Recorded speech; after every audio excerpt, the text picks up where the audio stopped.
Silakan Yang Berhormat Tanjung Piai.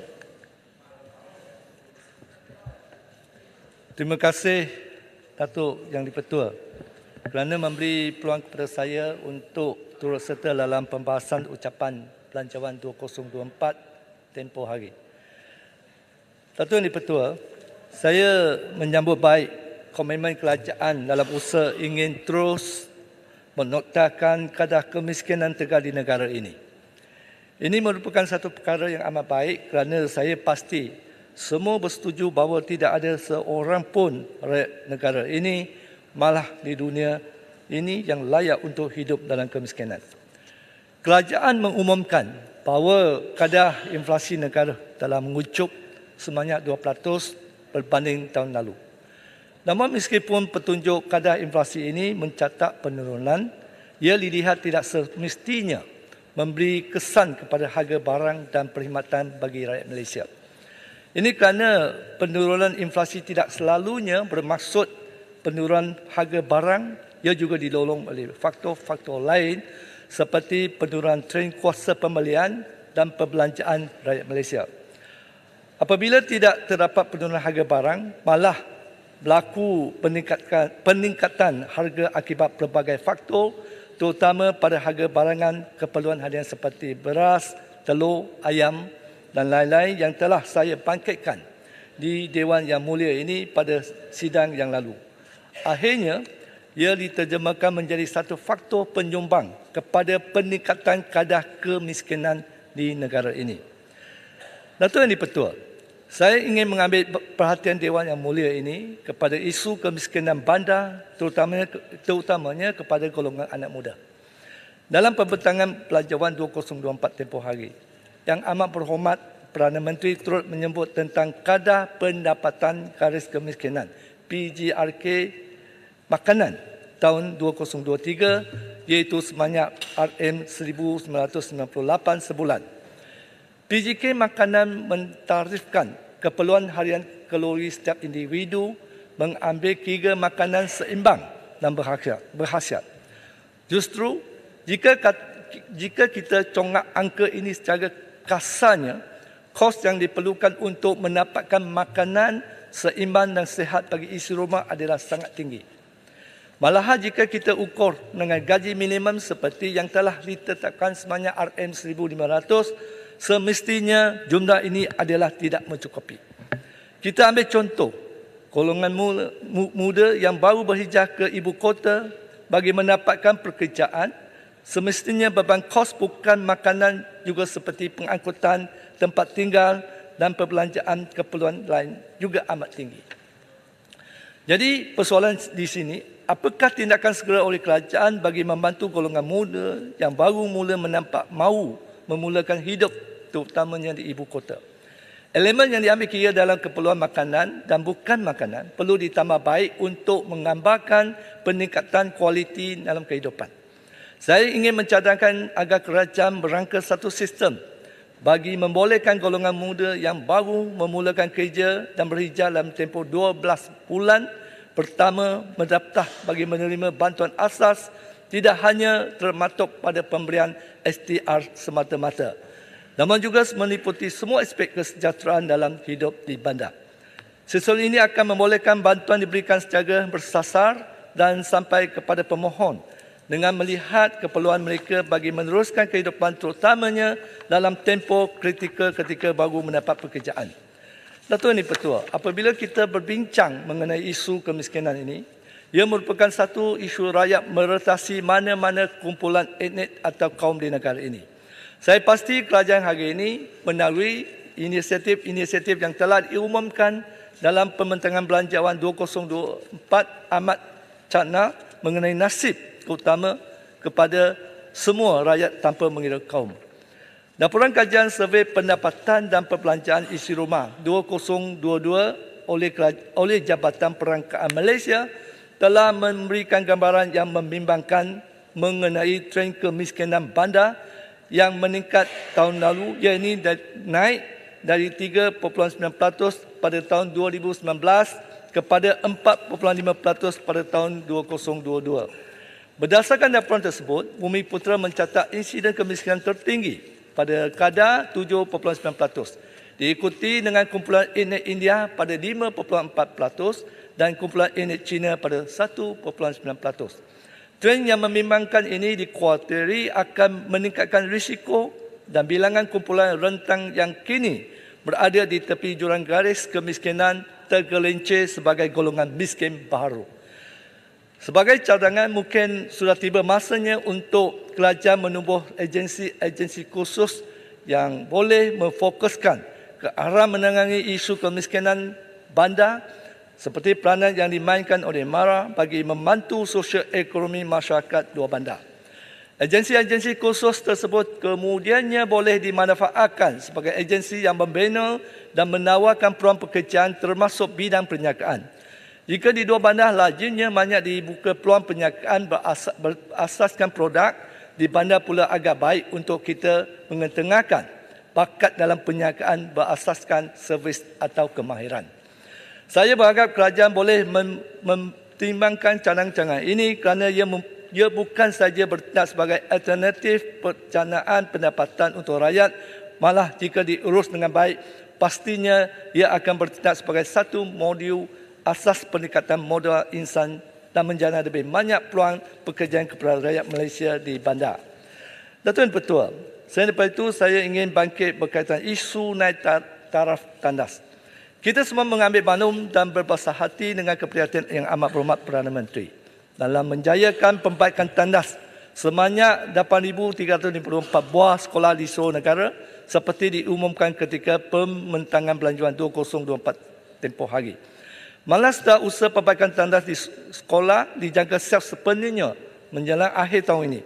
Kerajaan juga telah mengumumkan akan meneruskan usaha ini dengan memberi peruntukan sebanyak RM150 juta bagi penyelenggaraan dan perbaikan tandas awam melibatkan 150 PBT seluruh negara. Saya ingin mencadangkan agar usaha baik ini dapat turut dipanjangkan kepada perbaikan tandas-tandas di fasiliti kesihatan di seluruh negara seperti di klinik-klinik komuniti atau klinik desa, klinik kesihatan dan hospital awam milik kerajaan yang jumlah hanya sekitar 2,800 buah seluruh negara. Jauh lebih kecil daripada jumlah sekolah yang sudah dijayakan. Malah jika lihat tempoh hari, Kementerian Kesihatan merupakan kementerian yang mendapat peruntukan yang besar. Jika peruntukan tersebut benar-benar diurus dengan baik, saya pasti ia turut mencukupi untuk memenuhi cadangan saya ini. Amatlah baik jika kerajaan dapat mempertimbangkan cadangan saya ini dan agar dapat memupuk sifat senang hati di kalangan pesakit, pekerja atau mana-mana pengunjung fasiliti kesihatan awam negara kita. Seterusnya dapat mempengaruhi peningkatan kualiti servis perkhidmatan pusat kesihatan di negara ini. Tuan Di-Pertua, seterusnya saya ingin sentuh sikit berkaitan pekerja asing. Saya juga ingin mengambil peluang ini kerana saya terima berkaitan permasalahan yang dihadapi oleh industri perabot di negara kita. Ekoran Perintah Kawalan Pergerakan PKP, industri ini telah terkesan agak teruk. Lanjutan daripada ini, kesan terhadap pengeluaran dan kini masalah yang perlu dihadapi akibat keadaan ekonomi yang tidak menentu terus menjejaskan nilai ekspor perabot. Berdasarkan data dari Januari hingga Julai 2023, nilai ekspor perabot berjumlah RM6,287 bilion menurun sebanyak 26% berbanding RM8,499 bilion dalam tempoh sama pada tahun 2022. Kini, dalam usaha meningkatkan kembali ekspor perabot, Majlis Perabot Malaysia atau MFC telah menganjurkan beberapa misi perdagangan ke negara seperti Jepun, India dan China untuk meneroka pasaran baharu. Namun permintaan masih belum sampai tahap yang minimum. Jika kemasukan pekerja asing mengikut Devi kemasukan pekerja asing sedia ada yang telah diluluskan, dibimbangi akan mengakibatkan lambakan dan lebihan pekerja asing yang tidak bekerja dan menjadi bebanan kepada syarikat atau majikan. Justru bagi mengatasi masalah ini, MFC ingin memohon kerajaan agar dapat melanjutkan tempoh kepada majikan untuk membawa masuk pekerja asing baharu di bawah kelulusan persyarat pekerja asing kepada 18 bulan lagi bagi memenuhi keperluan pengeluaran perabot pada masa yang sesuai, iaitu seiring dengan kadar permintaan pasaran. Permohonan ini pastinya dapat membantu menyelesaikan masalah industri perabot negara ini. Selain itu, saya ingin bawa satu dua perkara di kawasan saya, Tanjung Piai. Tuan yang dipertua, seiring dengan pembangunan pesat sektor ekonomi di Pekanan Nas telah menyebabkan taman-taman perumahan baru juga terus berkembang. Pertambahan penduduk yang pesat memerlukan juga sekolah-sekolah agama bagi keperluan anak-anak. Untuk maklumat Dewan Yang Mulia, Sekolah Agama Batu 24 ini dioperasikan dengan menumpang sementara di bangunan Sekolah Kebangsaan Batu 24 sejak tahun 2005. Hingga hari ini, satu tapak telah dirijabkan untuk Sekolah Agama Batu 24 iaitu di Lot 7376 di Taman Utama Pekanan Nas. Namun pada ketika ini, Sekolah Agama ini mempunyai murid selamai 386 orang dan menggunakan 9 bilik rajah dan 1 bilik guru di tingkat 4 Sekolah Kebangsaan Batu 24. Keselamatan pelajar kurang terjamin dengan kedudukan bangunan sekolah agama yang terletak di tingkat 4 kawasan dan bilik yang terhad juga kurang memberi keselesaan dan agak sukar untuk pihak sekolah menjalankan aktiviti sekolah. Pejabat pendidikan agama daerah Pontian telah membuat cadangan kepada bahagian pendidikan agama negeri Johor untuk pemindahan sekolah agama Batu 24 di atas tapak untuk direservkan untuk memerlukan kos pemindahan sebanyak RM20 juta saja, namun masih tertangguh. Sehubungan itu, saya selaku ahli Parlimen Tanjung Piai menyokong penuh dan pohon kepada kerajaan supaya memberi peruntukan sebanyak RM20 juta untuk membantu merealisasikan pemindahan sekolah agama Batu 24 untuk keselesaan pembelajaran anak-anak rakyat di Tanjung Piai. Tuan-tuan dan Pertua, satu lagi isu yang saya ingin bangkitkan ialah berkaitan dengan pencemaran najis burung merpati di sekolah, terutama di kawasan luar bandar termasuk di Parlimen Tanjung Piai. Di sepanjang tempoh penguasaan Perintah Kawalan Pergerakan PKP lalu, sekolah-sekolah telah ditutup dalam tempoh yang panjang dan telah berlaku kejadian di mana burung-burung merpati telah menghuni bangunan sekolah dan telah menyebabkan masalah najis burung merpati yang sangat mencemarkan hingga ke tahap bilik-bilik raja tidak dapat digunakan. Masalah ini masih tidak dapat diatasi kerana koloni merpati telah bertahan untuk bersarang dan membiak. Sebagaimana maklumat Dewan Yang Mulia ini, najis burung boleh membawa kepada gangguan kesihatan. Di Parlimen Tanjung Piai, sebanyak 25 buah sekolah dikena pasti menghadapi masalah pencemaran najis burung merpati ini. Sekolah rendah, sekolah menengah, sebanyak 25 buah sekolah. Difahamkan, pihak sekolah juga telah mengambil inisiatif membuat tindakan yang perlu tetapi berhadapan dengan kekangan peruntukan menyebabkan tidak banyak dapat dilakukan dan masalah ini masih berterusan. Ini disebabkan kos menenangi dan membaik pulih baik bilik-bilik tercemar akibat pencemaran najis burung merpati ini memerlukan kos yang besar. Difahamkan pejabat pendidikan daerah Pontian telah membuat anggaran kos sebanyak RM30,000 setiap sekolah yang terlibat dan memerlukan jumlah peruntukan sebanyak RM750,000 keseluruhannya.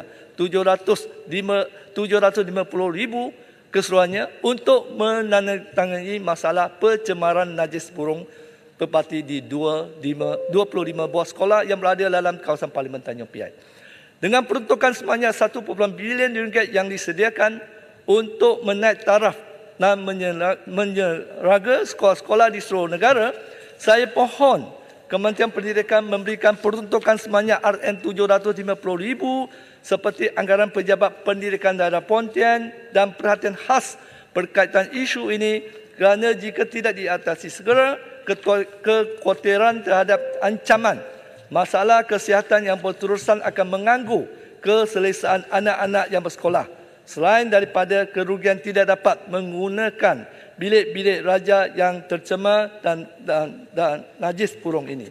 Jadi saya beranggap ini satu isu yang amat penting. Saya mungkin bukan saja di kawasan saya, mungkin di kawasan-kawasan lain.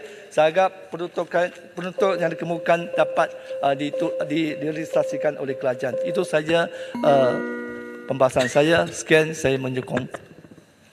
Terima kasih Yang Berhormat Tanjung Piai. Berikut